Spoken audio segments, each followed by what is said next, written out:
Hometopia TV. I'm Zoe Lyons and I'm here with Rosie Wilby, and we're in the very plush surrounds of the Unity Theatre dressing room just before we do a Lavender Girls evening for Hometopia. Rosie, how are you feeling about tonight's performance? Oh, I'm very excited. It's lovely to be in Liverpool. I was born here, in Crosby, and yes, I can actually visit my dad later on, who lives in Ormskirk nearby. So. It's always nice for a warm, isn't it? Yes, you know. Cup of tea in the warm. Yeah, make me a cup of tea and whatnot, so that's nice. Because it's difficult, because obviously we're both comedians, we travel about quite a bit, and do you find yourself getting lonely with going between gigs? What's the hardest bit for you doing stand-up? Lonely in general. Lonely in general. In life. That's why I became a comedian. Just wanted to talk to people. I thought it was a way of doing it, you know. Trap them in a room. Yeah, absolutely. Turn the lights off and close the doors. Yeah. yeah, that's right. That's what I do when with partners, actually. Just trap them in a room. Yeah. Well, they the Austrians had some ideas about that. Yes. Anyway. So how long have you been doing stand-up for? Well, I was a singer-songwriter for many years and released an album which I actually went to News From Nowhere in Liverpool, because I once, years and years ago, put a few of them on sale or return in there, and I went in there and I thought, oh, I wonder if they still got my album, and they did. It was still in there, and the lady saw me looking for it and she put it to the front. It was kind of in the back of the rack, you know, with dust on. How many did you sell? I don't know. I mean, have you not got the platinum plaque on the wall?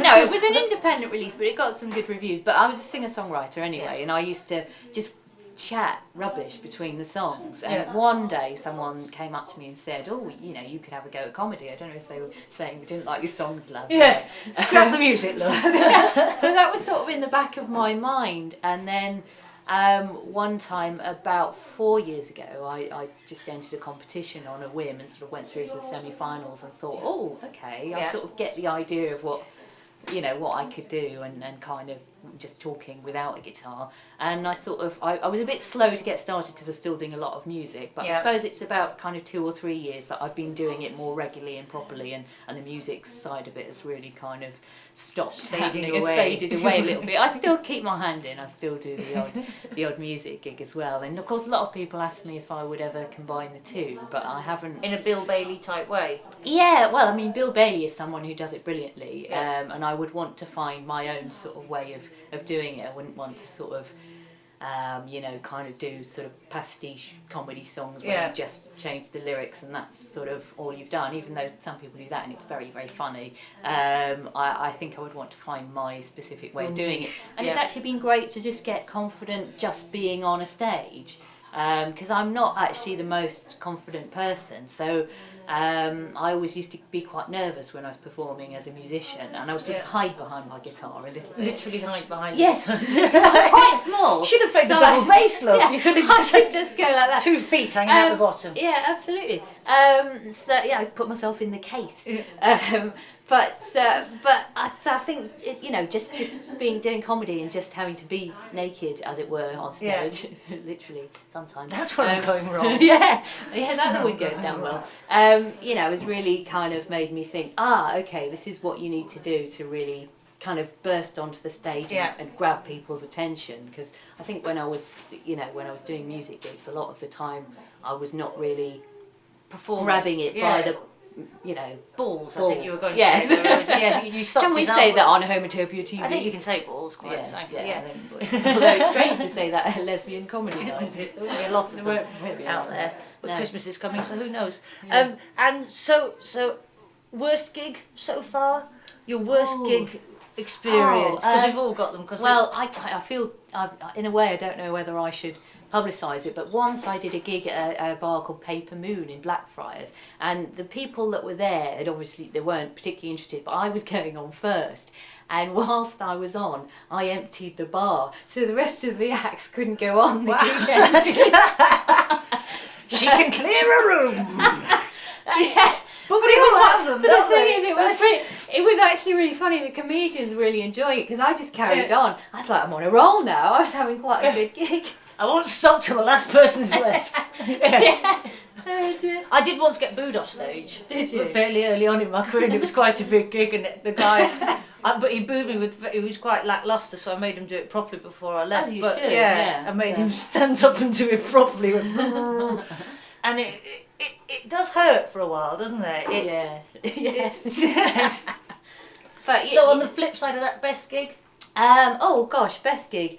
Well, I've had some brilliant ones, but I think, oh God, I don't know. I mean, I think getting through to the Funny Women final a couple of years ago was really fun. I really enjoyed the semi-finals, which was on this kind of weird boat thing, which was sort of going up and down, which was quite interesting. But it's always a nice feeling when, you know, you feel like you've achieved something and like, oh, you know, you've gone through to the final or whatever. And so that, I remember I just felt really excited because at that stage, comedy, I hadn't done that many gigs. I sort of got that many under my belt at that stage, but I felt like, oh, okay, yes, I'm doing the right thing, you know. And then that was a really sort of good, encouraging feeling. But I've done other kind of things like I did some MCing on a big stage at Glastonbury, which was really, really fun as well. In the mud, though. Yeah. Jesus. Those festival gigs can be a bit interesting, can't they? Yes, you're talking to people on different planes. Yeah, but it was quite interesting. They've had the wild mushroom risotto. And so, how would you sum up your people always ask me this, what's a comedy to you too? And it's like, I don't know. I don't know how I describe. So would you be able to describe your comedy? Would you describe? I don't know. Would you be able to describe it? Awful thing. Draw a picture. It's like describing yourself on an internet a dating thing, isn't it? You know, and what you say is probably not what other people would think at all. I mean, I suppose it's kind of, it's very self-deprecating. It's a lot of it is just stupid things I've done or said, or awkward social situations I've kind of been in, and terrible dates or whatever, and just kind of my own rubbishness, really, kind of. I'm usually the butt of the joke. Creating laughter out of our own rubbishness. That does kind of sum up stand-up comedians, doesn't it? Well, listen, have a lovely gig tonight. I'm looking forward to seeing it. There's a lovely balloon arch out there. There is. That was here last year, actually. I was here last year. Cheapskates. Same balloons. Same old soggy little balloons looking at us. Rosie, thank you very much. You now join me in another dressing room 1. Oh, girls do well, yeah. With my very camp karaoke microphone, and with Emma and Jane. Hello, girls. Hello. And we've got how long? 25 minutes before the show. Look at you, calm as cucumbers. What's going through your mind at the moment, Emma? Are you nervous? A little nervous, yes. Looking forward to it though. Which been and checked it out. Nice balloons, which is always good. We've mentioned the balloons nice before. Balloons, Apparently they were here last year. Little balloons. They're nice though. Yeah, they're all right. They don't put them on the adverts. They should get people in. So what's your role tonight? What are you doing? I'm the compare for this evening, so I'll be comparing all 3 comedians. And just introducing everybody, welcoming everybody, and hopefully getting the crowd whipped into a frenzy. Whip them into a frenzy. Yes, hopefully. Lovely. That sounds almost kinky. I'm quite looking forward to that. And have you done much comparing? No, but it's going to be fine. It's never stopped me, Emma. Love. No, Really, I just wing it. That's really genuinely. Yeah, I thought start at the top. Yeah. Dribble your way down. Yeah. So it's going to be good. So how long have you done comedy for? 3 years now. Yeah. This is my 5th gig. So I've been doing it for. I've been going hardcore You're pacing at it. yourself. Yeah. I don't. You don't want to burn out too soon. Well, you look at some of those comedians on telly and they look haggard. Gigging every night, dragging their arse. Exactly. I don't want to do You that. just think no. No. If I can't get to it on the bus, I don't want to know. Fantastic. So by the time you're at 75 and you're not stopped, a good 10 gigs with that pro. I'll be at the Palladium. Yeah. How long have you been doing it for, Jane? About the same time. We had a drunken night in the pub one night, and we decided that we'd have a go at stand-up. Isn't that how it always I'm begins? not sure. I haven't found out yet. No, we did. We've known each other for years, and now that French and Saunders has gone, we're thinking maybe there's a gap in the market for 2 short people to take on the world. Well, now that Brandon Ross have probably gone, I think Radio 2 will be banging on your door. That's what I'm hoping for anyway. And so, how many gigs have you done, Jane? I've done 6 now. She's Slightly further ahead in the marathon than she is, just slightly. And have the nerves got less the further on in your career that you've progressed? No, surprisingly enough, I'm not nervous yet. I'm thinking that might hit about gig 10. So should you. I'm on before you. It's a room full of lesbians, anything could happen. So how would you describe your comedy? Probably very boring, long, shaggy dogtail stories. Don't say boring, love. Don't say boring. Long. Yes. Long. Cut the boring bit. Yeah. They're not boring. They're great. Yeah. No. More shaggy dogtail stories than quick no one-liners. actual jokes. No. It's never stopped me. Well, I've heard that. You're my icon, really, to be honest with you, and you're the one reason I've come here tonight. It's nice, isn't it? Flattery will get her everywhere.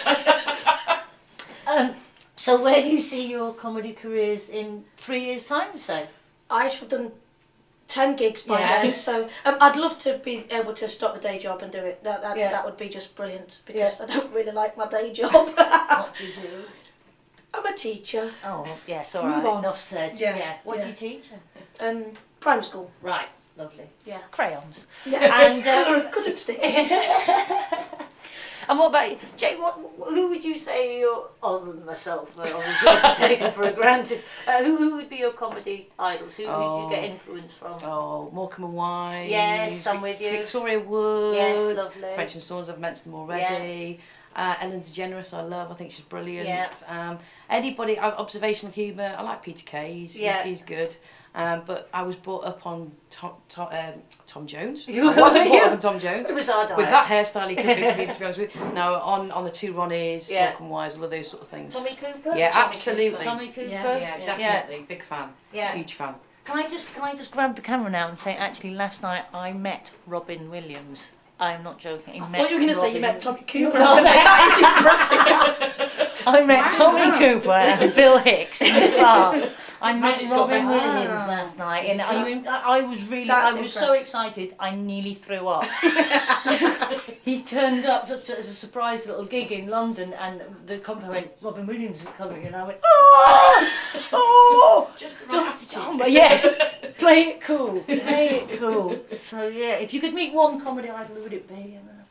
Eric Morecambe. That would be quite a thing, wouldn't it? It'd be quite difficult. Yes. But absolute hero, I think, is genius. Yeah, lovely. Genius. Fantastic. Well, I'm looking forward to tonight. Yes, yep. Should be fun. Hopefully, It'll that's be the good. plan. Yeah. Well, yes, it should be fun. If it's not, we'll show them this. This was Yeah, hilarious. this was much better. If you didn't enjoy the live act, you can also get us on DVD. Thanks, girls. Thank you. See you on the green on the other side. Absolutely. Goodbye.